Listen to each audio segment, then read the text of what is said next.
কেমন আছেন? তো এই আজ কয়েকদিন ধরে দেখতেছি সোশ্যাল মিডিয়াতে যে সবাই রোদে ডিম ভাজতেছে, তো আজকে আমরাও ট্রাই করে দেখবো। চলেন, আমরা একটা ফ্রাই প্যান নিয়ে এখন চলে যাব রোদে, তারপরে 10 মিনিট রেখে দেব এটা গরম হওয়ার জন্য। প্রায় 10 মিনিট পর আমরা ব্যাক আসলাম।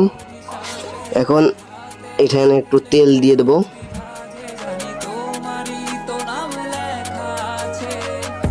তেল দিয়ে এখন 5 মিনিট রেখে দেবো, আর একটু গরম করার জন্য রেখে দেবো 5 মিনিট।